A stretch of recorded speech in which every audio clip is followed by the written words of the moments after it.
Salut YouTube, salut tout le monde. Aujourd'hui une vidéo pour aider les gens qui souhaitent se lancer en bourse en 2024. Je pense à Mathieu, à Ludovic et à plein d'autres personnes qui m'ont laissé des commentaires, qui m'ont posé des questions où j'ai senti que vous étiez dans cette démarche. Vous souhaitez vous lancer, mais effectivement quand on se lance en bourse au début, il y a pas mal de questions qu'on se pose. Moi je me rappelle en 2020 quand je me suis lancé en bourse, il a fallu que je m'informe, que je me renseigne, sur plein de thématiques, sur plein de questions pour essayer de mettre en place quelque chose qui me convienne. Donc à travers cette vidéo, je vous propose plusieurs réponses afin encore une fois de vous filer des pistes de réflexion pour vous aider à vous lancer en bourse en 2024. Vamos! Avant d'aller plus loin dans la vidéo, je voudrais me présenter pour ceux qui me découvrent. Je m'appelle Thomas, j'ai 40 ans, je suis papa de 2 enfants et dans la vie, je suis salarié à temps plein dans le digital. Et sur ma chaîne, j'ai décidé de partager mon investissement que j'ai commencé en 2020, donc mon investissement en bourse. Donc à la base, je suis vraiment un particulier, une personne lambda comme tout le monde qui a décidé de se lancer en bourse. Et sur cette chaîne, vous allez retrouver un petit peu mon parcours. Là, en lien dans la description, je vais vous mettre le lien de cette page, qui est une page tout simplement où vous pouvez retrouver l'ensemble de mes réseaux, notamment Twitter et Discord. Si on veut discuter en privé, c'est plus simple. Et vous avez 2 offres de parrainage, si vous souhaitez vous lancer avec Bourse Direct ou DeGiro, qui sont mes 2 courtiers. Bourse Direct pour mon PEA et DeGiro pour mon compte titre. Voilà, vous avez des offres.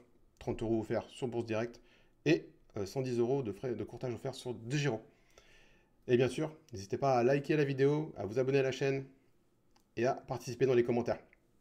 Allez, on enchaîne. Donc c'est parti, on est sur mes écrans et c'est parti pour comment investir en bourse en 2024, comment se lancer, comment débuter en bourse, surtout quand on est débutant, quand on n'a pas trop de connaissances sur ces choses-là. Je vous ai fait une carte mentale pour essayer d'aborder un petit peu tous les points qui me paraissent importants.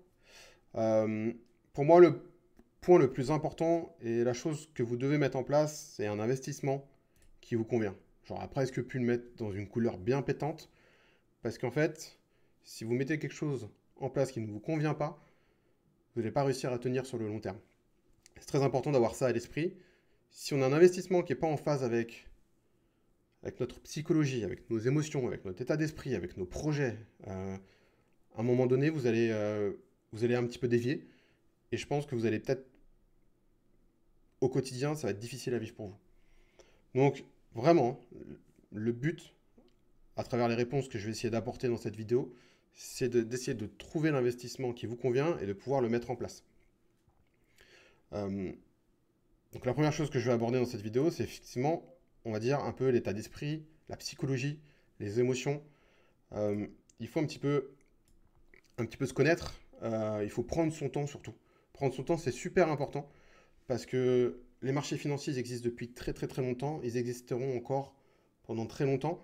Et quand on veut se lancer en bourse, c'est quelque chose de grisant, on a envie de le faire tout de suite. Mais attention à ne pas aller trop vite, encore une fois, à bien prendre en compte son état d'esprit, bien prendre en compte sa personnalité, sa psychologie et comment dans la vie on a l'habitude de gérer ses émotions. Parce qu'en bourse, je vous promets, les émotions vont arriver très vite. Et c'est grisant, mais parfois c'est un petit peu flippant, c'est pas facile à gérer. Sachez que vous allez en plus, il y a de grandes chances que ce soit vous qui soyez le pilote. C'est-à-dire que moi, personnellement, j'ai choisi des courtiers en ligne, donc c'est moi qui gère mon PEA, c'est moi qui gère mon compte titre. Donc c'est vous le pilote, c'est vous qui allez prendre les décisions. Donc encore une fois, si vous n'êtes pas dans un investissement qui vous convient, ça va être difficile de piloter, ça va être difficile de prendre les bonnes décisions au bon moment. Et donc du coup, vraiment, prenez votre temps, et l'idée c'est d'être serein. Voilà, l'idée c'est d'être serein, parce que si vous prenez votre temps, vous êtes serein, à piloter ça sera plus facile. À prendre les décisions, ça sera plus facile. Donc voilà, ça c'est vraiment la première chose que je vais aborder avec vous. C'est, il faut se connaître. Il faut être dans un état d'esprit qui nous convient. Il faut savoir un petit peu comment nous-mêmes au quotidien on gère ses émotions. Nous-mêmes au quotidien comment on a l'habitude de prendre des décisions, oui ou non. Si on est si on est quelqu'un plutôt de cash et on prend des décisions des fois sans trop réfléchir. Je vous invite en tout cas pour l'investissement en bourse à prendre un petit peu de temps, à prendre du recul. Des fois, on a une décision, on veut faire les choses. Prenez le temps. Prenez le temps, laissez peut-être parfois laisser plusieurs jours passer pour voir si vous avez toujours la même vision des choses. Interrogez votre entourage si vous avez des personnes qui sont eux aussi investies en bourse, comment ils fonctionnent. Parce que des gens qui ont investi en bourse avant vous, ils vont avoir un peu plus de vécu que vous. Et par moment, on est à chaud, on a envie de prendre une décision parce que on va voir le marché qui va être en crise, on va voir certaines entreprises, certaines valeurs qui sont en crise et qui vont perdre beaucoup. Et, euh, et ça peut être difficile à gérer au quotidien. Donc je trouve que si on veut vraiment gérer son, son investissement en bourse sur le long terme, je pense qu'il faut être vraiment dans un état d'esprit de sérénité. Et pour ça, il faut prendre son temps et ne pas être trop pressé. Encore une fois, les marchés financiers seront là encore dans 50, 100 ans. On est vraiment dans une économie de marché et ils ne sont pas prêts de disparaître. Ensuite, par rapport au budget, j'ai envie de faire un rappel par rapport au budget parce que moi, l'investissement en bourse, comment je l'ai abordé? Je l'ai abordé de la façon suivante, c'est-à-dire que dans un premier temps, cet investissement en bourse ne vient pas mettre en danger ma vie quotidienne. L'argent que j'investis tous les mois ou l'argent que j'investis de manière ponctuelle, en aucun cas il vient mettre en danger ma vie quotidienne. Mes factures, mes loyers, mes courses, mes charges, mes loisirs, mes vacances, les dépenses pour mes enfants, les dépenses pour ma vie de couple, pour ma vie de famille, tout ça c'est sécure. Et cet investissement en bourse, il ne va pas venir mettre ça en danger. Encore une fois, ça me permet d'être plus serein. On revient sur cet état d'esprit, mais ça me permet d'être plus serein, de savoir que cet investissement en bourse, à aucun moment, je vais pénaliser ma vie de tous les jours. Pareil, j'ai prévu une épargne de précaution. Encore une fois, cet investissement en bourse, à mon sens, il ne doit pas venir gêner cette épargne de précaution qui est importante au quotidien. Un imprévu, ça arrive vite dans la vie. Et dans la plupart du temps, il va, en termes d'argent, en termes de finances, il va vous coûter. Donc, encore une fois, encore cette idée d'être prévoyant, d'être serein avec son investissement en bourse. Voilà, on prépare une épargne de précaution. Attention aussi, j'ai mis prioriser vos projets de vie, c'est-à-dire, il ne faut pas que cet investissement en bourse il vienne vous mettre des freins dans certains projets. Vous avez peut-être comme projet d'acheter une résidence principale, vous avez peut-être comme projet de faire un tour du monde si vous êtes étudiant. Voilà, sachez que, encore une fois, il faut bien prioriser les choses, prioriser sa vie, prioriser ses projets, de manière à ce qu'on puisse investir les sommes qu'on peut se permettre, en tout cas, euh, en bourse, sans venir contrecarrer notre vie quotidienne, notre épargne de précaution, nos projets de vie. C'est très important, je trouve, de prendre ça en considération avant de se lancer en bourse. Et il faut savoir que l'investissement en bourse, j'ai mis épargne versus investissement. On est vraiment... L'investissement en bourse, c'est vraiment un investissement. L'épargne, c'est un côté un petit peu, ok, je place de l'argent de côté, j'immobilise des liquidités, et je veux pas que se cache, cette épargne que je mets de côté, je veux pas qu'elle diminue. Je suis pas à la recherche d'un gros rendement, mais voilà, j'ai mis de l'argent de côté, et je veux le garder, je veux le conserver, parce que ça me servira peut-être d'un capital à un moment donné, où j'ai un projet, où je veux investir, je veux acheter une résidence principale. Donc ça, c'est vraiment le côté épargne pour moi, où, ok, on bloque des liquidités d'un côté, j'attends pas un gros taux de rendement, ce que je veux, c'est garder ces liquidités. L'investissement, pour moi, c'est différent, il y a l'idée justement de retour sur investissement. Donc ça va être quelque chose qui est plus volatile. C'est quelque chose qui est un peu plus risqué, qui peut être plus rémunérateur, avec un meilleur rendement, mais il faut avoir cette idée-là que c'est plus risqué, plus volatile. Donc, et bien, ça à l'esprit aussi, c'est que, à mon sens, l'investissement en bourse, c'est de l'investissement, c'est un peu moins de l'épargne, même si sur le long terme, on l'a vu, c'est quand même très intéressant d'investir en bourse. Thématique suivante, la question suivante, c'est où investir? Aujourd'hui, quand vous voulez vous lancer en bourse, il y a deux grandes solutions. Soit vous allez voir votre banque ou votre assurance, soit vous passez par un courtier en ligne. La banque physique, ou l'assurance physique, on va dire, c'est souvent lourd en frais de gestion, et en termes de pilotage, vous n'avez pas forcément le choix. Souvent, ça va être eux qui vont piloter. Alors évidemment, quand on n'y connaît rien, bah, c'est un côté vachement rassurant, et je suis pas en train de critiquer ces choix-là. En tout cas, moi, c'est pas cette démarche dans laquelle je me suis inscrite quand j'ai décidé d'investir en bourse en 2020. Je voulais gérer les choses par moi-même, je voulais comprendre les choses par moi-même, je voulais être le pilote. Et donc du coup, la banque physique, je pense qu'elle m'offre un peu moins cette option-là. J'ai moins de liberté avec une banque physique, contrairement à un courtier en ligne. Un courtier en ligne comme Bourse Direct, De Giro, vous les avez vu, Trade Republic, il y en a plein. Là, c'est à vous de faire votre choix. Mais en l'occurrence, les banques en ligne ou les courtiers en ligne, ou les assurances en ligne même, vont vous permettre d'être le pilote. vont vous permettre d'avoir une gestion libre, complète de votre investissement en bourse. Alors, ils vont aussi vous proposer parfois des gestions pilotées, mais en tout cas, vous pouvez choisir. Donc du coup, à vous d'aller faire un petit benchmark de l'ensemble des courtiers, à vous d'aller faire un petit benchmark par rapport à votre situation, de quel courtier est le plus intéressant pour vous. Je vais vous mettre en lien dans la description une vidéo que j'ai trouvée super intéressante, faite par Guy, j'aime beaucoup sa chaîne, elle est assez récente, et donc du coup, il aborde vraiment les thématiques et les questions à se poser pour le choix de son courtier. Je vous le mets en description, parce que la question est vaste. Moi, je l'ai abordée dans ma chaîne il y a en 2020 quand j'ai commencé, donc il y a un petit moment. Ma problématique à moi, sur le choix de mon courtier, c'était de payer le moins de frais possible. Parce qu'effectivement, les frais, c'est ce qui va venir un petit peu sur le long terme, un petit peu nuire à votre performance. Et les courtiers, comment globalement ils fonctionnent? Ils ont des frais, soit qui sont fixes, soit qui sont en pourcentage en fonction des sommes que vous allez investir. Donc il faut avoir à l'esprit que voilà, son courtier, il faut faire un petit travail de recherche au départ. Encore une fois, je mets un lien en description vers une vidéo qui est récente. Vous allez, je pense, avoir les réponses à vos questions.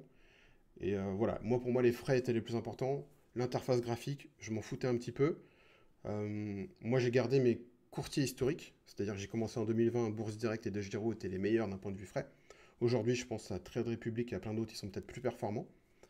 Trade Republic, j'ai rien contre. Moi, personnellement, je sais qu'une application mobile, je préfère avoir une version PC. Mais encore une fois, faites votre petite recherche, regardez la vidéo que je vous mets, allez chercher davantage si besoin, et regardez quel courtier correspond le mieux à votre situation et à votre investissement. Donc on enchaîne, comment investir du coup? Donc en fait, vous avez plusieurs enveloppes, ce qu'on appelle des enveloppes en France. Vous avez l'assurance vie. Vous pouvez investir en bourse avec l'assurance vie à travers ce qu'on appelle les fonds en UC. Ce n'est pas l'objet de la vidéo, mais sachez que vous pouvez le faire. Là encore une fois, vous pouvez vous renseigner. Vous avez des assurances vie avec derrière des fonds en unité de compte, c'est pour ça qu'on appelle UC, qui sont indexés sur certains ETF, sur certains marchés financiers. Et vous pouvez, à travers une assurance vie, investir et être exposé à la bourse, enfin au marché financier, pardon. Vous avez ce qu'on appelle le PER, le plan épargne retraite. Là, c'est pareil, c'est comme l'assurance vie.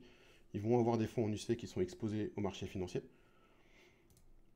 Vous avez en France, donc on a la chance d'avoir le PEA, plan en épargne en action. Donc c'est une enveloppe très intéressante. Les conditions pour être éligible au PEA, il faut être une personne majeure, donc avoir plus de 18 ans et être résident fiscal en France. Le plan d'épargne en action est plafonné à 150 000 euros, donc vous allez pouvoir investir jusqu'à 150 000 euros. Et depuis quelques années, ils ont ajouté une nouvelle enveloppe qui s'appelle le PEA PME, donc pour les petites et moyennes entreprises, à hauteur de 75 000 euros. Donc en fait, si on cumule les deux, on arrive à 225 000 euros. Donc dans le PEA, vous pouvez investir jusqu'à 225 000 euros, ce qui est plutôt intéressant. Par rapport au PEA, vous allez pouvoir investir sur des actions, des ETF et des fonds qui sont européens. Je précise, attention, avec un PEA, on ne peut pas investir sur le monde entier, en tout cas pas en direct. Vous ne pouvez pas investir avec un PEA sur Apple, sur Google. Vous allez devoir passer par des ETF qui sont exposés aux valeurs américaines. Et en termes de fiscalité, c'est important aussi à prendre en compte. Alors le PEA, c'est une fiscalité particulière sur les plus-values en fonction de la date de retrait. Il faut savoir qu'un PEA, quand vous l'ouvrez, on dit souvent qu'on prend date parce que, un peu comme l'assurance vie, on considère qu'il faut aller jusqu'à 8 ans. Le PEA, il a une fiscalité par rapport à une date d'échéance qui est 5 ans. Donc vous ouvrez un PEA, sachez que c'est un circuit fermé le PEA. Donc en fait, à l'intérieur du PEA, vous pouvez faire des achats, des reventes, vous pouvez injecter de l'argent. Par contre, à partir du moment où vous sortez de l'argent, vous le rapatriez sur votre compte courant, là, il faut faire attention, parce que si vous faites cette action avant les 5 ans, en fait, il va y avoir deux impacts. Ça va avoir une clôture automatique de votre PEA, et vous allez être imposé à 30%. Par contre, si vous faites des retraits après 5 ans, il n'y a pas de clôture du PEA, et on n'est plus à 30% à la flat tax d'imposition, il ne reste plus que les prélèvements sociaux à hauteur de 17,2%. C'est pour ça que le PEA, dans la majorité des cas, on conseille aux gens d'avoir une vision à assez long terme, genre c'est un investissement qui va être au-delà de 5 ans. Alors encore une fois, sachez que ce soit dans un PEA ou dans un compte titre, votre argent ne sera jamais bloqué. Vous pouvez investir en bourse à un moment donné, si 2 ou 3 ans plus tard, vous avez une galère, vous avez besoin de sortir cet argent, vous pouvez le faire. L'argent n'est pas bloqué. Sachez juste que avant 5 ans, il y a une taxe qui est à hauteur de 30%, alors qu'après 5 ans, vous avez une taxe de 17,2%. Et évidemment, avant 5 ans, vous allez clôturer votre clôture automatique de votre PEA. Ça ne veut pas dire que vous ne pouvez pas en ouvrir un plus tard, hein. Encore une fois, votre argent, il n'est pas bloqué. N'ayez pas peur par rapport à ça. Vous pouvez le récupérer si vous avez une galère. Donc voilà pour le PEA. Et la deuxième possibilité qu'on a également aussi, c'est le compte titre ordinaire qu'on appelle CTO. Donc là, il faut être une personne majeure. Il n'y a aucun plafond, contrairement au PEA. On peut investir dans le monde entier sur les actions, ETF, fonds, obligations et autres produits dérivés, et j'en passe. Donc le compte titre, c'est vraiment open bar. Vous avez accès à tous les produits financiers du monde. Et vous avez une fiscalité qui est beaucoup plus simple. C'est une fiscalité à hauteur de 30%, ce qu'on appelle la flat tax sur les plus-values. Il n'y a pas d'histoire de date, comme dans le PEA, 5 ans, avant 5 ans, après 5 ans. Non. Votre compte titre, flat tax, c'est tout. Ça va plus vite. Et il y a peut-être différentes enveloppes, d'autres enveloppes encore, ici. Je vais mettre, j'ai mis autres, parce que possible peut-être qu'on peut être exposé à la bourse, investir en bourse, dans d'autres enveloppes que celles que j'ai citées là. Je ne connais pas tout, tous les outils et toutes les enveloppes possibles et imaginables qui existent. Donc j'ai mis autres. Mais en tout cas, voilà, sachez que moi, à travers ma chaîne, vous allez retrouver le PEA et le compte titre. C'est vraiment les deux enveloppes que j'utilise au quotidien et que j'utilise pour investir en bourse. J'investis pas en bourse à travers mon assurance vie. J'ai pas de PER et j'ai pas d'autres investissements qui sont exposés à la bourse. Moi, je passe par mon compte titre et par mon PEA pour investir en bourse. Donc là, voilà, on a vu l'état d'esprit. Je vous ai fait un petit rappel sur le budget. Où est-ce qu'on peut investir? Comment? Là, ça commence à devenir un petit peu plus croustillant parce qu'on va se poser les questions sur quelle stratégie je vais mettre en place. Quelle stratégie je vais mettre en place? Et là, c'est pas évident parce que on, on revient un peu à cette idée de qui vous êtes vous. C'est une question vraiment personnelle et chacun a sa vision des choses, chacun est différent et chacun a le droit d'investir comme il veut finalement. Il faut se poser ces questions-là. Quel est quels sont les objectifs que j'ai dans ma vie? Quels sont les objectifs que j'ai avec cet investissement en bourse? Ça va vous définir un horizon de temps. Ça va vous définir par la suite aussi également les sommes que vous allez investir, le montant que vous allez investir.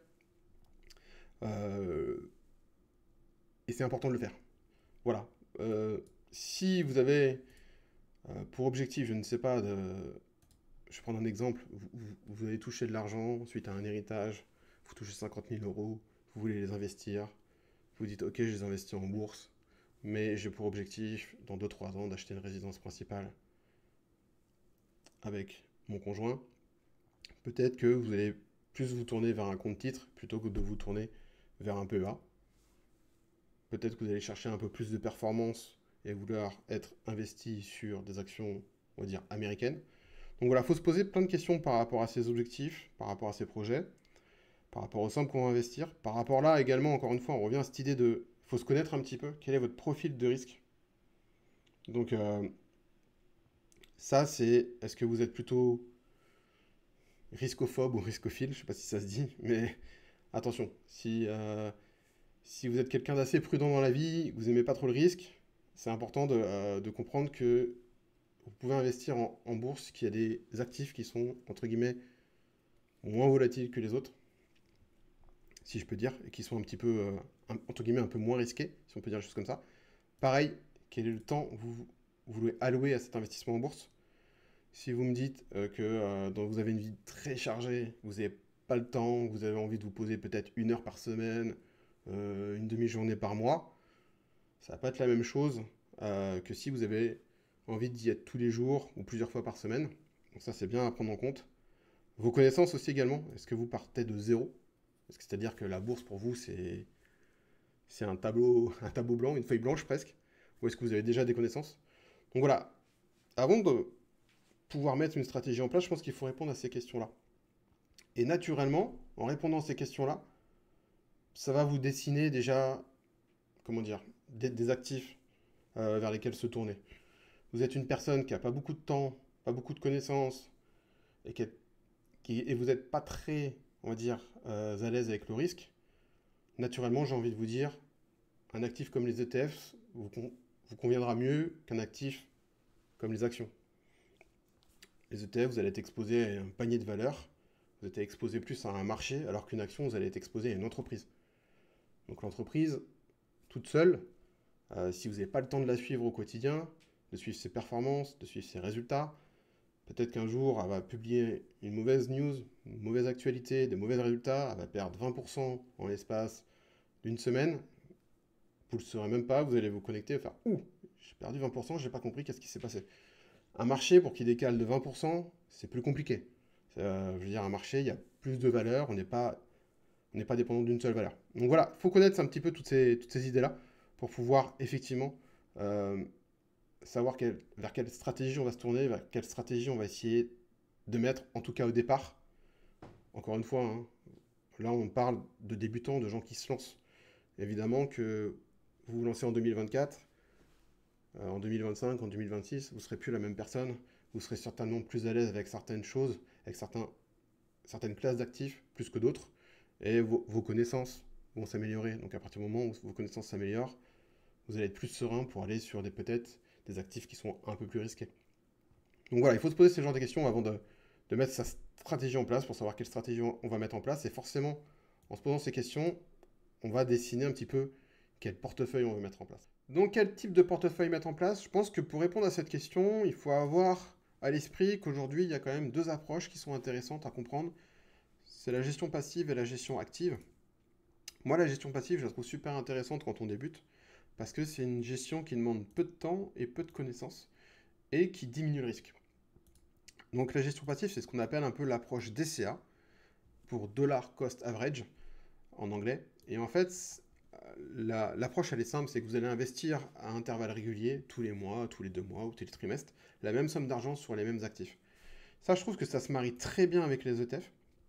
Parce que les ETF, moi, je prends des ETF indiciels qui sont, donc du coup, qui répliquent un indice. Typiquement, on va prendre l'exemple de l'indice SP500, qui est l'indice phare américain. Et si vous tapez sur Google Finance SP500, vous allez voir que dans le temps, l'indice, il fait que monter.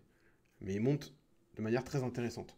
Et donc, du coup, investir de manière régulière, tous les mois, 2 mois ou trimestre, une même somme d'argent sur cet ETF-là, va vous permettre d'accumuler. Et on joue le long terme. Et comme on le voit, le SP500 sur le long terme, il fait que monter. C'est valable avec le Nasdaq, le Dow Jones, même le CAC en France ou le DAX en Allemagne. Ce sont des indices qui font que monter dans le temps. Et du coup, vous n'allez pas timer le marché et vous n'allez pas vous prendre la tête à vous dire ok, là, je trouve que les marchés sont super hauts, ça me fait peur, j'ai pas envie d'investir. Là, le marché, il est bas, il est en train de se casser la gueule, ça me fait peur, j'ai pas envie d'investir. Ah, là, est-ce que le marché, il est finalement à sa juste valeur, j'investis? Non, parce que du coup, vu que vous allez investir à intervalles réguliers, vous allez profiter des moments où il sera haut, vous allez profiter des moments où il sera bas, vous allez profiter des moments où il sera au milieu. Donc du coup, finalement, en moyenne, votre prix, il va se définir, et vous allez avoir un prix moyen qui fait que monter dans le temps, et vous allez accumuler, et votre investissement et votre portefeuille en bourse, il va grossir de cette manière-là. Donc je trouve que c'est, quand on débute, une très bonne façon de commencer. Et une fois qu'on est un petit peu plus à l'aise, on peut partir sur la gestion active. La gestion active, finalement, c'est du stock picking, c'est-à-dire qu'on va sélectionner des actions, certaines valeurs. Et là, c'est forcément un peu plus délicat, je trouve, quand on commence, parce que ça demande des connaissances fondamentales beaucoup plus importantes. Si je vous pose la question, est-ce que tu as envie d'investir sur Peugeot demain? Bah, le mec qui me dit oui, comme ça, quand il débute en bourse, si je lui demande pourquoi, pas facile à avoir une réponse très, très approfondie et très détaillée. Donc oui, il va falloir avoir des connaissances fondamentales plus importantes. Il faut savoir si la situation financière de la boîte est bonne, si ses résultats comptables sont bons, si ses objectifs sont en phase et sont atteints. Euh, Est-ce qu'elle est dans un environnement concurrentiel assez fort ou est-ce qu'elle est leader sur son marché et la concurrence, elle l'écrase? Enfin voilà, on peut imaginer plein de questions. Est-ce qu'elle fait des bonnes marges?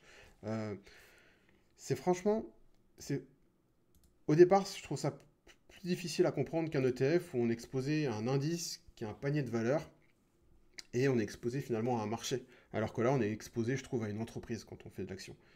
Et c'est aussi plus chronophage. Donc ça va aussi dépendre du temps que vous avez à allouer, forcément. C'est plus chronophage parce que, comme on vient de le dire, il va falloir avoir un temps pour faire des recherches et un temps pour analyser toutes ces actions qu'on va choisir. Et puis surtout, en plus, ça va vous demander par la suite un suivi plus accru. On est exposé à des entreprises. C'est-à-dire que régulièrement, l'entreprise peut publier des news, une actualité, elle peut publier un compte de résultats, elle peut publier ses, ces comptes. Et tout ça, ça va avoir un impact forcément sur la valeur de l'entreprise à court terme et à long terme. Donc je trouve que voilà, c'est plus difficile au départ quand on commence à partir sur de la gestion active. Ça ne veut pas dire que vous ne pouvez pas le faire, hein. Encore une fois, chacun est libre de faire ce qu'il veut. Et comme j'ai dit, l'objectif principal, il est là, trouver l'investissement qui nous convient. Mais quand on débute, je trouve que c'est plus facile de partir sur cette gestion passive.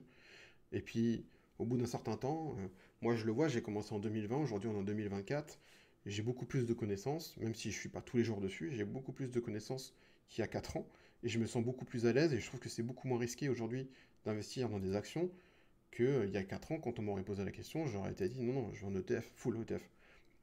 Donc voilà, c'est ça aussi, vous allez évoluer avec le temps, vos connaissances, le temps que vous allez allouer, votre profil de risque, enfin tout ça, le risque que vous allez accorder à chacune des deux approches va évoluer. Et avec le temps, je pense que vous arriverez à trouver le juste milieu entre gestion passive, gestion active, un mix des deux. Donc voilà pour la partie un petit peu comment, comment mettre un portefeuille en place, quel type de questions faut se poser pour partir sur tel ou tel type de portefeuille. Et il y a une dernière question un peu stratégique aussi, hein. Je trouve que ces 3 questions, finalement, c'est de la stratégie. C'est l'allocation des actifs que vous allez mettre en place au sein de votre portefeuille. En gros, c'est très simple, c'est euh, vous prenez un portefeuille, vous avez, je ne sais pas, 10 actions en portefeuille, 10 ETF, mais quel poids chacun ou chacune va représenter.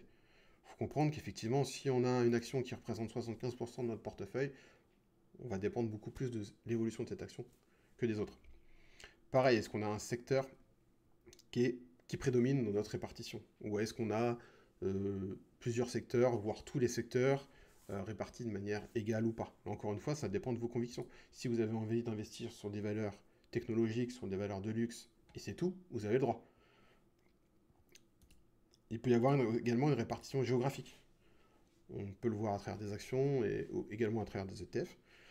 Les ETF, moi je sais qu'à l'heure actuelle, j'ai un portefeuille d'ETF où je suis exposé aux États-Unis, exposé à l'Europe, exposé aux pays émergents, mais pas de manière égale. J'ai décidé d'avoir une surpondération par rapport aux États-Unis parce que pour moi, je considère que c'est les leaders et que c'est eux qui poussent et qui dominent. Donc du coup, je vais être un peu plus exposé pour avoir un peu plus de performance aux valeurs américaines. Il y a une autre aussi approche qui est intéressante à comprendre, c'est ce qu'on appelle la croissance versus le rendement.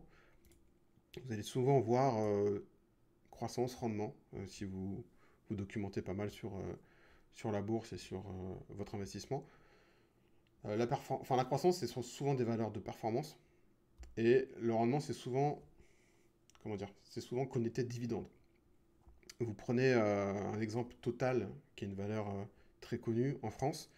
C'est plutôt une valeur de rendement, parce qu'elle va vous verser beaucoup, beaucoup de dividendes. A contrario, si on prend Air Liquide, qui est plutôt une valeur de croissance, elle verse des dividendes, mais beaucoup moins. Mais par contre, sur le long terme, elle a beaucoup plus performé que Total. Si vous prenez le cours de Air Liquide il y a 10 ans et le cours d'Air Liquide aujourd'hui, je pense qu'il a été multiplié pas mal de fois, et la performance est plus importante que Total. Mais par contre, Total vous verse plus de dividendes. Donc là aussi, ça peut être, euh, encore une fois, c'est par rapport à à votre stratégie, à vos envies, peut-être aussi par rapport comment dire, au moment dans lequel vous vous trouvez. Quelqu'un qui commence et qui se lance en bourse, mais qui est proche de la retraite, il a peut-être plus envie de se constituer une rente mensuelle, une rente annuelle, et du coup, il ira peut-être plus vers des valeurs qui versent de beaux dividendes. A contrario, un jeune qui se lance, peut-être que toucher des dividendes dans un premier temps, ça l'intéresse moins. Ce qu'il veut, c'est faire grossir son portefeuille le plus vite possible. Et donc, du coup, il ira plus vers des valeurs de croissance, vers des valeurs qui performent un peu mieux. Quoi qu'il arrive, en fait, votre répartition elle va être personnelle, elle va être propre à vous, encore une fois, pour répondre à cet objectif, trouver l'investissement qui vous convient. Donc, mais quand même, posez-vous les questions. Est-ce que, encore une fois, vous êtes à l'aise par rapport au poids que chaque ligne représente? Est-ce que les secteurs ça a de l'importance? Est-ce que la géographie ça a de l'importance? Est-ce que la croissance versus le rendement ça a de l'importance? Posez-vous ces questions-là quand vous faites votre allocation d'actifs. Ça va dessiner encore une fois votre portefeuille et vous donner une vision un peu plus claire. Donc voilà pour ces 3 branches-là qui je trouve sont vraiment très stratégiques. Là on va vraiment partir sur quelque chose qui est du passage à l'action. C'est des questions que j'ai eues aussi en commentaire. Comment j'achète ou comment je trouve une action ou un ETF sur mon courtier? C'est très simple en fait. Aujourd'hui, vous allez dans un courtier en ligne, vous avez envie d'investir sur Air Liquide, vous allez taper Air Liquide, vous allez le trouver. Quand vous tapez des ETF, des fois les noms sont à rallonge, avec plein d'abréviations, c'est un peu plus compliqué. Donc pour trouver votre actif, votre action, votre ETF, vous avez le nom évidemment, comme je viens de dire, mais sinon, allez chercher le ticker ou l'ISIN. C'est le truc le plus précis. Et vous êtes certain que quand c'est un nom à rallonge un peu compliqué, vous trouvez l'ISIN ou le ticker de cet actif, vous le tapez direct dans votre courtier et il va vous afficher la bonne valeur pour pas être sûr de se tromper. Et ensuite, il va falloir avoir quelques notions sur le passage d'ordre et les différents types d'ordre. C'est pas très compliqué honnêtement, hein. Documentez-vous un petit peu avec YouTube ou d'autres, mais un passage d'ordre en gros c'est soit j'achète soit je vends, vous avez les quantités, les prix, et après les différents types d'ordre, vous pouvez investir au marché, donc j'achète la valeur à l'instant T au prix que me donne le marché, ou je mets un ordre qui n'est pas au marché mais qui va être en dessous ou au-dessus du marché. Typiquement, j'ai envie d'investir sur un liquide à 150 euros, aujourd'hui à cote 180, bah, vous pouvez mettre un type d'ordre qui va vous déclencher un achat quand la valeur Air Liquide va taper les 150 euros. Tant qu'elle ne tape pas les 150 euros, votre ordre d'achat n'est pas déclenché. Donc ça, voilà, c'est pas très compliqué, mais c'est quand même important de le dire. Voilà. Informez-vous sur notamment les différents types d'ordres, ça peut vous aider par la suite dans votre gestion de votre investissement en bourse. Et enfin, je voulais terminer par des exemples de portefeuille, pour donner des exemples aux personnes qui pourraient s'intéresser. J'ai fait full ETF, full action, et puis évidemment, tout simplement, on peut mixer les deux. Moi, c'est ce que j'ai à l'heure actuelle, j'ai des actions et des ETF à part égale, et donc du coup, il n'y a aucun souci à mélanger les deux. Exemple de portefeuille ETF, on peut avoir un portefeuille ETF qui est exposé de manière géographique à la croissance mondiale, tout simplement. Et vous pouvez obtenir cet ETF avec ce portefeuille ETF et cette exposition géographique mondiale avec simplement deux ETF, l'ETF World et l'ETF Pays émergents. De cette manière-là, avec l'ETF World, vous allez capter les États-Unis, le Canada, l'Europe, le Japon, il me semble. Et avec les pays émergents, vous allez capter toute l'Asie, toute l'Amérique du Sud et centrale et une partie de l'Afrique. Donc du coup, de cette manière-là, vous êtes exposé à la croissance mondiale, juste avec deux ETF. Encore une fois, si on se met dans une stratégie de gestion passive, bah peut-être que tous les mois, tous les 3 mois, vous allez acheter à chaque fois ces deux ETF-là de manière récurrente pour en accumuler. Autre type de portefeuille d'ETF qu'on peut avoir, c'est le portefeuille All Weather. C'est un portefeuille très connu. L'objectif de ce portefeuille, c'est de traverser le temps, peu importe la situation économique dans laquelle se trouve le monde, en crise, en croissance, peu importe. Et du coup, c'est d'avoir une partie exposée aux actions, une partie exposée aux obligations, à l'or et aux matières premières. C'est un exemple de portefeuille ETF. Moi, j'ai pas mis ça en place. Et c'est pas évident à mettre en place dans le PEA, parce que dans le PEA, vous allez trouver des ETF actions. Vous n'allez pas trouver des ETF matières premières, obligations, j'ai un doute. Mais sur un compte titre, vous pouvez le faire. Vous pouvez répliquer ça de manière à ce que vous ayez un portefeuille, pourquoi pas, qui réponde à toutes les situations économiques que peut traverser le monde. Vous pouvez également vous faire des portefeuilles ETF thématiques. Vous avez des ETF qui sont liés à un secteur. J'en ai mis quelques exemples. Là. Vous pouvez, si vous avez envie d'avoir un portefeuille ETF exposé aux valeurs de la santé, aux valeurs de l'eau, aux valeurs technologiques, etc. On peut imaginer. Il y a des ETF vraiment pour tout. Et évidemment, on peut imaginer un mix de plein de choses. Hein. On peut imaginer avoir une exposition géographique mondiale, prendre ces deux ETF-là, et se dire oui, moi j'ai une conviction sur l'eau, et je rajoute un ETF eau. Alors attention, quand on multiplie les ETF, la seule chose que je veux vous dire, c'est attention à ne pas avoir des doublons en termes de valeur dans vos ETF. Parce que, en fait, pour chaque ETF, vous allez avoir des frais de gestion tous les ans. Et ça serait dommage, par exemple, si vous avez une valeur qui est ici, une valeur qui est ici, une valeur qui est ici, bah, finalement d'avoir 3 frais de gestion à payer. Donc faites attention à ça quand vous faites un portefeuille d'ETF, à essayer de ne pas trop avoir de valeur en doublon. Souvent, je vois des gens qui font des ETF SP500, World et Nasdaq. Il faut savoir que là, vous avez des triplons partout parce que le World est composé à 70% de valeurs américaines. Le SP500, bah, c'est des valeurs américaines. Et le Nasdaq, il y en a 100, elle se retrouve en grande partie dans le SP500 et dans le World. Donc du coup, il faut se poser la question, est-ce que c'est vraiment pertinent de payer 3 fois des frais de gestion pour des ETF qui contiennent les mêmes valeurs? Encore une fois, je le dis, les frais, en tout cas pour ma part, c'est ce que j'essaye de réduire le maximum parce que je le vois un peu comme une frein à ma performance sur le long terme. Si on part sur les portefeuilles en actions, bah là en fait, ça va dépendre tout simplement de vos convictions et vous allez choisir des entreprises par rapport à ce qu'on disait tout à l'heure, aux analyses fondamentales que vous allez faire sur ces entreprises-là. Il n'y a pas de portefeuille type. Encore une fois, peut-être que vous serez plus connecté avec des valeurs du luxe, avec des valeurs de la tech, et donc du coup vous allez vous faire un portefeuille d'actions avec que des valeurs tech, que des valeurs luxe. À vous de voir. Encore une fois, là, il n'y a pas de portefeuille type. Il n'y a pas d'exemple type de portefeuille. Et c'est à vous de voir. Prenez vraiment votre temps d'analyser chaque entreprise. Prenez votre temps de faire les analyses fondamentales. Et de choisir vos actions en fonction de vos convictions. Et évidemment, on peut faire un mix des deux. Moi, j'ai un portefeuille, comme je disais tout à l'heure, ETF, actions, à peu près à 50% les deux. Et ça me convient, mais c'est vrai qu'au début, quand j'ai commencé, j'étais plus orienté ETF, un peu moins action. Et avec le temps, ça s'équilibre. Et en vrai, si je suis honnête avec moi-même, je préfère avoir un peu plus d'ETF, être surpondéré en ETF. Parce que moi, dans la vie de tous les jours, j'ai une vie où j'ai pas trop de temps à allouer à la bourse. J'ai en plus pas spécialement un grand plaisir à aller dans tous les petits comptes des entreprises, analyser leur situation financière. C'est de la data que je connais pas, ça fait pas partie de mon univers dans ma vie personnelle ou dans mon métier. Donc c'est vrai que ça me demande un effort pour moi. Et tout ce qui demande un effort, souvent, c'est un peu... ça freine un peu les choses, quoi. Mais voilà, prenez en tout cas votre temps. C'était, voilà, je voulais finir par des exemples de portefeuille, mais encore une fois, l'objectif, il est là. Vraiment, j'insiste. Prenez votre temps pour bien réfléchir à toutes ces questions-là. Il y a vraiment beaucoup de paramètres à prendre en compte.